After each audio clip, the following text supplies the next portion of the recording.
നമസ്കാരം. എല്ലാവർക്കും PSC easy സക്സസിലേക്ക് സ്വാഗതം. ഇന്നത്തെ topic Nobel prize for chemistry 2020.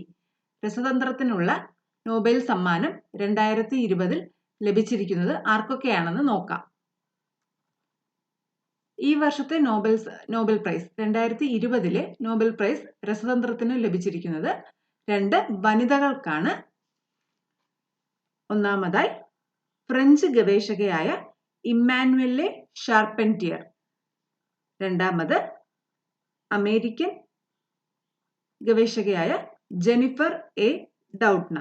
ഇങ്ങനെ 2 പേർക്കാണ് ഈ വർഷത്തെ രസതന്ത്രത്തിനുള്ള നോബൽ സമ്മാനം ലഭിച്ചിരിക്കുന്നത്. Nobel prize for chemistry 2020. 2 പേരുടെയും പേര് ഒന്നും കൂടി പറയാം. Emmanuelle Charpentier, second one Jennifer A Doudna. Emmanuelle Charpentier, Jennifer A Doudna. ഇനി ഇവർക്ക് ഈ പ്രൈസിന് അർഹമായ നേട്ടം എന്താണെന്ന് നോക്കാം.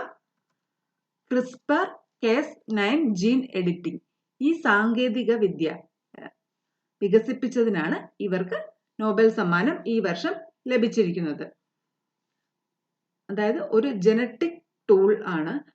അത് ഉപയോഗിച്ച് DNA തന്തുക്കൾ നിശ്ചിത സ്ഥാനത്ത് മുറിക്കാനും ജീൻ എഡിറ്റിംഗ് നടത്താനും സാധ്യമാകും.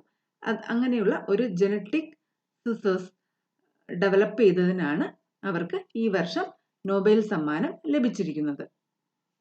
CRISPR-Cas9 ജീൻ എഡിറ്റിംഗ്, ആ സാങ്കേതിക വിദ്യ അത് ക്യാൻസർ ട്രീറ്റ്മെന്റിനും ഒക്കെയായി വളരെ ഫലപ്രദമാകും എന്ന പ്രതീക്ഷയോടെയാണ് നോക്കുന്ന ആ ഒരു സാങ്കേതിക വിദ്യയാണ്. അതിൽ സംഭാവന ചെയ്തതിനാണ് ഇവർക്ക് 2 പേർക്കും ഈ വർഷം നോബൽ സമ്മാനം ലഭിച്ചിരിക്കുന്നത്. അവരുടെ പേരുകൾ ഒന്നും കൂടി പറയാം. Emmanuelle Charpentier, Jennifer A Doudna. Nobel prize for chemistry 2020. എല്ലാവർക്കും ക്ലാസ് ഇഷ്ടപ്പെട്ടിട്ടുണ്ടെങ്കിൽ മറക്കാതെ തന്നെ ചാനൽ സബ്സ്ക്രൈബ് ചെയ്യുക. അതോടൊപ്പം തന്നെ തൊട്ടടുത്തുള്ള ബെൽ ബട്ടൺ പ്രസ് ചെയ്ത് ഓൾ എന്ന ഓപ്ഷൻ എനേബിൾ ചെയ്യുക. അപ്പോൾ മാത്രമാണ് ഓരോ വീഡിയോയും അപ്ലോഡ് ചെയ്യുന്ന ഉടൻ നിങ്ങൾക്ക് നോട്ടിഫിക്കേഷൻ ലഭിക്കുന്നത്. അടുത്ത ക്ലാസ്സിൽ വീണ്ടും കാണാം. Thank you.